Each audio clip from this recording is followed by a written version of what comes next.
She slammed the heavy ledger onto the mahogany desk, the sharp sound echoing like a gunshot. "Don't you dare talk to me like that again," the fat woman said, her voice shaking with rage, not fear. The room held its breath. Instead of drawing his weapon, the ruthless Mafia boss simply smiled. The back office of Osteria del Mar, a supposedly legitimate front in Chicago's West Loop, smelled of stale cigar smoke, garlic, and cheap cologne. Madeline Hayes sat at a cramped, scratched desk, her back aching and her eyes burning behind thick-rimmed glasses. She was a woman of substantial size, a fact the world never let her forget.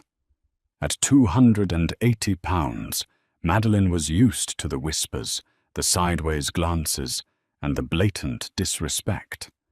But she was also a former senior auditor who had uncovered multi-million-dollar discrepancies for Wall Street firms before a vicious corporate scapegoating scandal had left her blacklisted and desperate. Now she was crunching numbers for men who settled their debts with lead instead of lawyers. The door to the office swung open, hitting the wall with a violent thud. Madeline didn't flinch. She simply pushed her glasses up her nose and kept her eyes on the columns of numbers. Heavy footsteps filled the room. The air pressure seemed to shift, growing colder, denser. Madeline looked up. Standing in the doorway was Lorenzo Falcone. Even in the criminal underworld, Lorenzo was a ghost story. He was the undisputed head of the Falcone syndicate, a man whose ruthlessness was masked by a terrifying, icy calm. He wore a charcoal bespoke suit that fit his broad shoulders perfectly, his dark hair swept back, his jaw sharp enough to cut glass. Flanking him were two massive enforcers. One of them, a notoriously cruel lieutenant named Matteo, sneered as he looked at Madeline. "This is the genius you hired to find the leak?" Matteo barked at the sweating restaurant manager, pointing a thick, scarred finger at Madeline. "Look at her. She looks like she ate the missing profits. Get this fat cow out of here and bring me someone who actually knows how to use a calculator." The restaurant manager whimpered, backing away. "Mr. Falcone, she's the best. She found—" "Shut up," Matteo snapped, stepping toward Madeline's desk. "Listen to me, sweetheart. Waddle your way out the back door before I decide to use you for target practice." Madeline felt the familiar, hot sting of humiliation prick her cheeks. It was the same insult, the same lazy cruelty she had endured her entire life. But something inside her, perhaps the sheer exhaustion of working for 80 hours straight, or perhaps the undeniable proof of betrayal she held in her hands, snapped. She stood up. It wasn't a graceful movement, but it was powerful. She took up space, deliberately refusing to shrink herself under Matteo's predatory gaze. She picked up the heavy, leather-bound ledger. Smack! She slammed it down onto the desk with enough force to crack the wood. Matteo jumped, his hand instinctively flying to the holster under his jacket. "Don't you dare talk to me like that again," Madeline said. Her voice wasn't a scream. It was a low, dangerous growl that cut through the silence of the room. She looked past Matteo, locking eyes directly with Lorenzo Falcone. "Yes, I am fat," Madeline continued, her chest heaving, the adrenaline making her fingertips numb. "I am fat. I am exhausted. And I am currently the only person in this room who knows that your lieutenant, Matteo, has been skimming exactly $4.2 million from your offshore shell companies over the last 18 months. Dead silence fell over the room. Matteo's face went completely pale, his bravado evaporating into thin air. "She's lying, boss! She's a crazy bitch! I'll kill her!" He drew his gun, leveling it at Madeline's chest.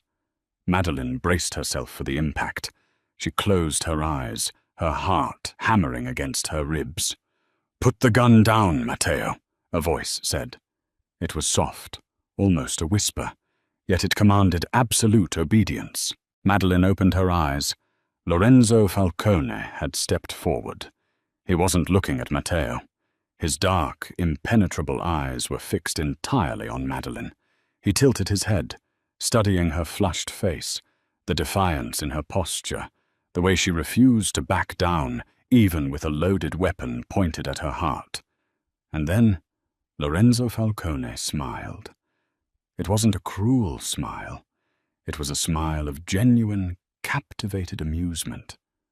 It transformed his face, melting away the ice and revealing a dangerous warmth. "You have exactly 30 seconds to prove that accusation, Miss," Lorenzo said, his voice a smooth baritone. "Hayes," Madeline said, her voice shaking just a fraction. "Madeline Hayes." She reached for the ledger, flipping to a tabbed page. "Look at the routing numbers for the meat supplier based in New Jersey. They cross-reference with a dummy corporation registered in the Cayman Islands, a corporation that, according to these tax property documents I pulled from the public registry, is owned by Matteo's brother-in-law." Lorenzo stepped up to the desk. He was so close she could smell his cologne, sandalwood and expensive bergamot. He scanned the numbers, his eyes darting across the pages. His intellect was terrifyingly fast. It took him mere seconds to see the web she had untangled. He closed the book, slowly. Without looking up, he gave a subtle nod. 2 men stepped out of the shadows in the hallway. Before Matteo could even scream, he was disarmed, gagged, and dragged out the back door. The muffled sounds of a struggle faded into the alleyway. Lorenzo looked back at Madeline. The tension in the room was electric. "You have a very sharp mind, Madeline Hayes," he murmured, "and a remarkable lack of a survival instinct." "I have a great survival instinct," Madeline shot back, crossing her arms over her chest. "I just have a very low tolerance for incompetent bullies." Lorenzo chuckled, a rich, dark sound. "Pack your things. You don't work for this restaurant anymore." Madeline frowned, instinctively clutching her purse. "Excuse me, I'm not going anywhere with you. My contract was to audit the restaurant, and I'm done." "Your contract was with my syndicate," Lorenzo corrected, buttoning his suit jacket. "And you just proved that my internal auditing is compromised. You're going to audit my entire operation, every front, every casino, every shipping line. And because you just signed the death warrant of one of my top lieutenants, you are going to do it under my personal protection." "I don't need your protection," Madeline argued, though a cold knot of fear was forming in her stomach. Lorenzo stepped into her personal space. He looked down at her, his eyes dropping briefly to her full lips before meeting her gaze again. Matteo had friends who won't care how smart or how brave you are. You belong to me now, Madeline. Walk out that door, and you're a dead woman. Walk with me, and I'll make you the most powerful accountant in Chicago." Madeline looked at the cracked wood of the desk, then at the blood-chilling certainty in Lorenzo's eyes. She knew a bad deal when she saw one, but she also knew how to calculate odds. Her odds of surviving alone were 0. "Fine," she breathed out, "but I have conditions." Lorenzo's eyebrow arched in surprise. No one gave him conditions. "Name them." "I want my own office. I want unlimited access to the server farm. And," she added, lifting her chin defiantly, "if any of your men ever comment on my weight again, I get to break their noses." Lorenzo smiled that captivating smile again. "Deal. Let's go home, Madeline." The Falcone estate in Oak Brook was a fortress masquerading as a modern architectural marvel. Surrounded by acres of dense private forest and guarded by men armed with military-grade rifles. It was a terrifyingly beautiful gilded cage. For the first 2 weeks, Madeline barely left the sprawling library that Lorenzo had converted into her personal command center. She was surrounded by 6 massive monitors, stacks of encrypted hard drives, and an endless supply of espresso. She also found herself surrounded by a strange, unsettling level of respect. In her old corporate life, Madeline was treated as invisible. She was the fat girl who did the heavy lifting, while thin, charismatic men took the credit. Here, in the belly of the underworld, her intellect was treated like a lethal weapon. The guards nodded to her respectfully. The estate's private chef, a sweet older man named Giuseppe, constantly brought her plates of homemade pasta, fresh cannolis, and rich risottos. At first, Madeline refused the food, deeply insecure about eating in front of Lorenzo's men. She stuck to black coffee and dry salads. On her 5th night at the estate, Lorenzo noticed.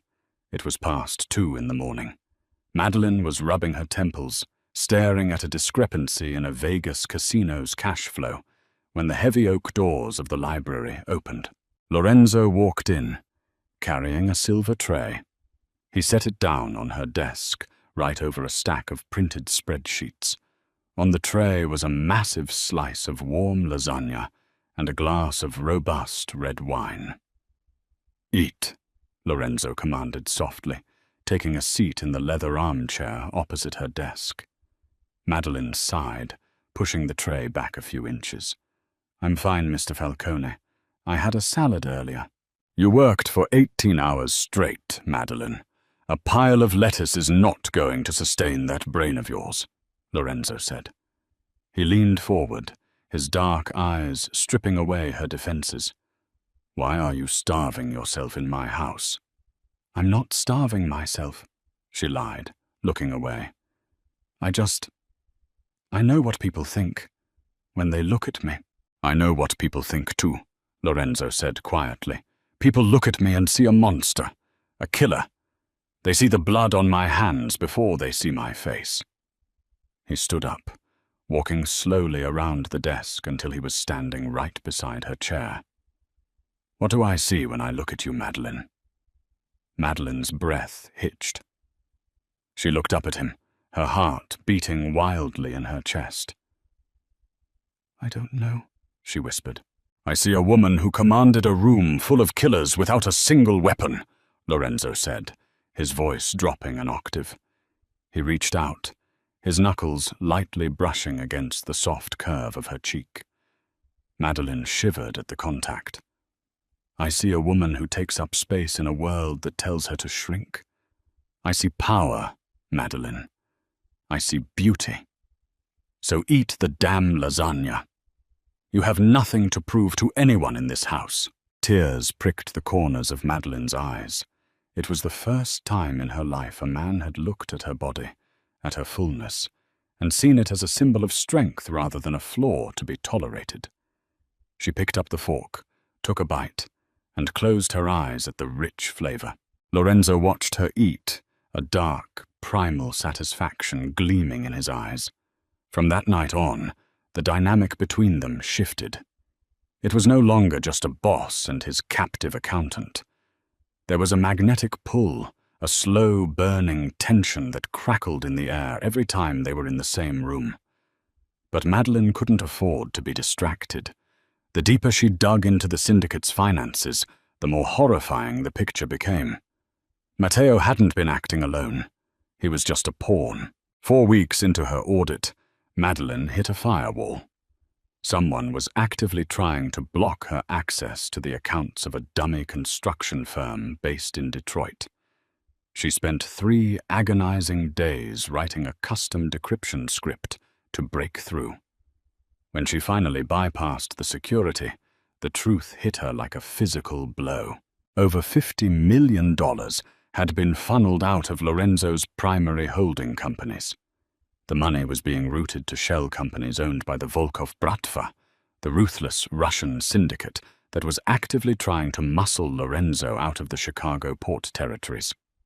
Worse yet, the digital signature authorizing the transfers belonged to Lorenzo's most trusted underboss, his own flesh and blood. Angelo Falcone. Madeline stared at the screen, a cold sweat breaking out on her forehead. Angelo was Lorenzo's younger brother. He lived in the east wing of the estate. He had smiled at her at breakfast yesterday. If she showed this to Lorenzo, it wouldn't just be an audit. It would start a brutal civil war within the family. She printed the documents, her hands shaking violently. She needed to find Lorenzo immediately. She grabbed the folder and practically ran out of the library, her footsteps heavy against the marble floors of the hallway. The house was eerily quiet. It was late afternoon, a time when the estate was usually bustling with guards changing shifts. As she rounded the corner toward Lorenzo's private study, she heard it. Thwip! Thwip! Silenced gunshots. Madeline froze, pressing her back against the cold stone wall. At the end of the corridor, two of Lorenzo's loyal guards were lying on the floor in a growing pool of blood. Standing over them were three men in tactical gear, holding suppressed submachine guns, and standing behind the mercenaries, looking completely calm, was Angelo Falcone. "Spread out," Angelo ordered his men in a hushed, venomous tone. "Find my brother. Kill him. And find the fat bitch in the library. I want her hard drives destroyed and her head on a platter." Madeline slapped a hand over her own mouth to stifle a gasp. She was trapped. She clutched the folder of evidence to her chest, her mind racing. She couldn't fight three armed men. But she knew the layout of this estate's security systems better than anyone, having spent the last month integrating its digital network. She slipped off her heels, leaving them on the rug, and sprinted in her stocking feet down a side corridor toward the main breaker room.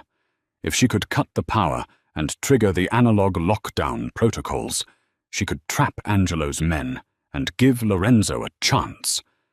She reached the breaker room, throwing her weight against the heavy metal door. It clicked shut behind her. She moved to the massive electrical panel, searching for the main kill switch. Suddenly, the door handle rattled. Madeline stopped breathing. A heavy shoulder slammed into the door. "She's in here," a man shouted with a thick Russian accent. "Blow the lock." Madeline frantically hit the red emergency lockdown button.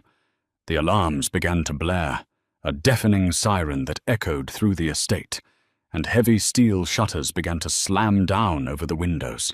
But it was too late to stop the door. A shotgun blast obliterated the lock. The door swung open, and a massive mercenary stepped into the room, leveling his weapon right at Madeline's face. She squeezed her eyes shut, waiting for the end. A gunshot rang out, but it wasn't a shotgun blast. It was the sharp, deafening crack of a heavy-caliber pistol. The mercenary gasped, dropping his weapon as he crumpled to the floor, a bullet hole perfectly centered in his forehead. Madeline opened her eyes. Standing in the doorway, stepping over the dead body, was Lorenzo. His dress shirt was covered in blood, someone else's, and his eyes were filled with a murderous fury she had never seen before. He didn't say a word. He crossed the room in 2 strides, grabbed Madeline by the waist, and pulled her flush against his chest, his free hand raising his pistol to the hallway. "I've got you," Lorenzo whispered roughly into her hair, his heart pounding against hers. "I've got you. Nobody touches what is mine." The steel shutters slammed down, plunging the corridor into shadows, broken only by the red emergency lights. Lorenzo kept one arm wrapped tight around Madeline's waist, dragging her down the hall with terrifying speed. His gun remained raised, his eyes scanning every alcove. The air smelled of cordite and copper. Madeline clutched the manila folder to her chest, her bare feet slipping slightly on the polished marble. She was terrified, yet the iron grip of Lorenzo's arm anchored her. He pushed her behind a marble pillar, just as a barrage of bullets shredded the wall where they stood.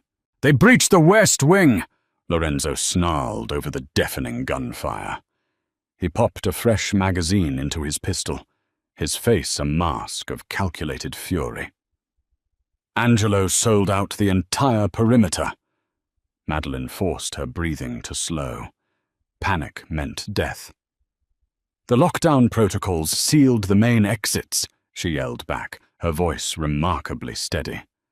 "But Angelo knows the security codes. He will override the analog system from the server room in less than 5 minutes. Lorenzo looked at her, his jaw clenching. "Then we don't run for the exits. We run to the servers. Can you lock him out?" "If I can reach my terminal in the bunker, yes," Madeline confirmed. Lorenzo nodded once. He leaned out, firing 3 precise shots. 2 bodies hit the floor. He grabbed her hand, and they sprinted toward the hidden stairwell behind the grand staircase. The descent was pitch black. Madeline stumbled, but Lorenzo caught her, his strength absolute. When they reached the reinforced bunker beneath the estate, Lorenzo punched in a biometric code. The heavy vault door hissed open. Inside, emergency servers hummed. Madeline rushed to the main console, her fingers flying across the keyboard with the speed of a seasoned pianist. "Now," code scrolled across the massive monitors. "He is already in the mainframe," Madeline warned, sweat beading on her forehead. "He is trying to disable the outer gates for the Volkov convoy." Lorenzo stood behind her, a loaded shotgun now in his hands, his eyes locked on the vault door. "Stop him!" Madeline didn't just stop Angelo. She unleashed a vicious countermeasure she had coded weeks ago for fun. She isolated Angelo's access point and triggered a localized EMP charge in the upstairs server rack. A dull thud vibrated through the ceiling above them. The hacking attempt abruptly died out completely. "He's locked out of the house systems," Madeline breathed out, wiping her brow. "But we are still trapped down here, and he still has 30 armed men upstairs." Lorenzo's dark eyes shifted to the screens. "Angelo only bought the Volkovs' loyalty with the promise of my offshore accounts, the 50 million he stole." Madeline looked at the folder she still held. An idea, brilliant and ruthless, sparked in her mind. "If the Volkovs don't get paid, they won't fight for him," she said, her voice dropping. "Lorenzo, I know where Angelo parked the stolen money. I have the exact routing." Lorenzo turned to her, understanding dawning in his eyes. "Drain it." Madeline didn't hesitate. She logged into the dark web banking portal she had uncovered. The numbers stared back at her. $50 million sitting in a Cayman shell account. She initiated a mass transfer, routing the funds through a dozen dummy corporations, scrambling the signatures, and finally dumping the entire sum into anonymous, untraceable charitable trusts across the globe. She pressed enter. The screen loaded, hesitated, and then flashed a beautiful green confirmation message. The balance hit 0. "The stolen money is gone," she whispered into the tense silence. "Now we tell the Russians," Lorenzo said grimly. He walked over to a heavy analog telephone mounted on the concrete wall, a direct line to the house intercom. He keyed it on. "Volkov!" Lorenzo's voice echoed through every speaker in the estate, a terrifying boom of authority. "This is Lorenzo. Check your accounts. The 50 million Angelo promised you just vanished. He is broke, and he is a dead man walking. Leave my house now, and I let you live. Stay, and you die for a completely bankrupt traitor." The intercom clicked off. Heavy, agonizing silence hung over the bunker. For 10 agonizing minutes, nothing happened. Madeline watched the security feeds flicker back to life on her monitors as the analog system rebooted. The cameras showed the sprawling estate grounds. Then she saw it. The black SUVs belonging to the Russian strike team were turning around. Their headlights cut through the darkening forest as they abandoned the property. Lorenzo's gamble had worked. Mercenaries did not bleed for free. Angelo was now entirely alone, stripped of his bought army and his stolen wealth. Lorenzo racked his shotgun, the metallic clack echoing loudly. "Stay here," he ordered her softly, turning. "No," Madeline replied, her voice surprising even herself with its steel edge. She stood up, leaving the console. "I started this audit. I am going to see it completely finished." Lorenzo stared at her. Her hair was a mess, her glasses were slightly crooked, and she was barefoot. Yet she radiated an immense, undeniable power. She was a queen who had just slaughtered an army using nothing but keystrokes. A fierce, proud smile curved his lips. "Walk behind me," he instructed, opening the vault door. They ascended the concrete stairs together, emerging back into the ruined but totally silent mansion. The grand foyer was destroyed. Bullet holes riddled the Renaissance paintings, and shattered glass covered the imported rugs. Standing in the center of the room, holding a pistol with trembling hands, was Angelo. He looked frantic, his arrogant composure completely shattered. When he saw Lorenzo step out from the shadows, followed closely by Madeline, he raised his weapon. "You ruined everything!" Angelo screamed, aiming at Madeline instead of his brother. "That fat cow stole my money. I was going to take this family into the future." Lorenzo did not yell. He simply raised his heavy firearm with totally chilling calm. "You are a thief," Lorenzo said, his voice echoing like thunder. "You tried to murder my most valuable asset, and you brought Russian dogs into our father's home." Angelo laughed, a broken sound. "She is just a calculator, Enzo. Shoot me, and the commission will end you. I have allies." Madeline stepped out slightly from behind Lorenzo's broad shoulder. "No," she stated plainly. "You don't.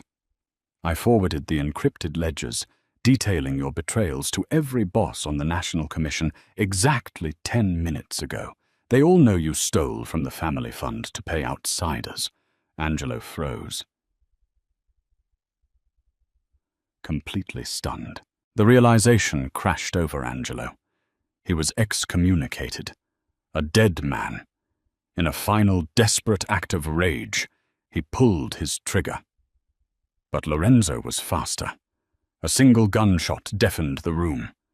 Angelo collapsed backward onto the marble floor, a crimson pool expanding rapidly from his chest.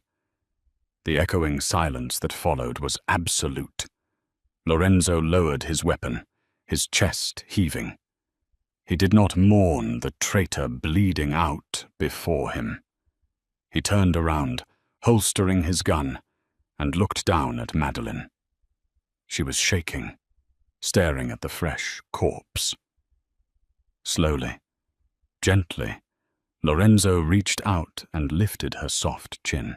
"It is over," he whispered. His thumb brushed a smudge of dirt from her flushed cheek. "You saved my empire, Madeline. You saved my life." She met his intense gaze, her fear melting into a profound, bone-deep exhaustion. "I told you," she breathed out, managing a weak smile. "I have a very low tolerance for incompetent bullies." Lorenzo chuckled, a dark, beautiful sound that vibrated through the quiet hall. He leaned down, pressing his lips to her forehead in a fierce, protective kiss. "You are never working as an accountant again," he declared softly, resting his forehead against hers entirely. "Then what exactly is my new job title?" Madeline asked, wrapping her arms around his waist, finally letting herself lean into his warmth. Lorenzo wrapped his arms around her thick, soft curves, holding her as if she were the most precious, beautiful treasure in the criminal underworld. "Partner," he murmured against her skin. "Queen, whatever you want to be. This city belongs to us now." In a world that had always cruelly demanded she shrink herself, Madeline Hayes finally stood tall, heavy, and invincible beside the most dangerous man in Chicago, ready to rule the empire she had brutally saved. What an absolutely wild ride. Madeline proved that brilliant minds and unbreakable confidence are the deadliest weapons in any mafia war. She didn't just survive the Russian Bratva and Angelo's ruthless betrayal. She became the undisputed queen of the Chicago underworld, embracing her true power and her curves. If you loved this intense, twist-filled romance story about real karma and epic revenge, please hit that like button right now. Don't forget to share this video and subscribe for more tales.